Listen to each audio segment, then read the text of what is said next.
Hello guys, আসসালামু আলাইকুম। সবাই কেমন আছেন? আমি আলহামদুলিল্লাহ ভালো আছি। আজকে দেখাবো গরু মাংস রান্না করে কীভাবে। গরু মাংস ভালো করে ধোয়া নেওয়ার পরে আদা রসুন বাটা দিয়ে দিলাম, পেঁয়াজ কুচি, কাঁচামরিচ দিয়ে দিলাম, হলুদ, লবণ, মরিচ, তারপরে গরু মাংস মশলা দিয়ে দিলাম, এলাচ লবঙ্গ দিয়ে দিলাম, তেল দিয়ে ভালো করে মাখাঝাখা করে নিলাম। এখন চুলায় বসিয়ে দেব। পানি দেওয়া দরকার নেই, পানি এমনিতেই বের হবে। তারপর আমি আরেকটু পানি দিয়ে ভালো করে মাংসটা সিদ্ধ করে নিয়েছি।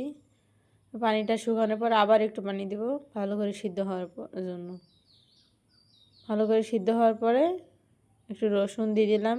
পানিটা শুকালেই আমার রান্না শেষ। কেমন হয়েছে সবাই জানাবেন। আপনারাও কি এভাবে রান্না করেন আমার মতো?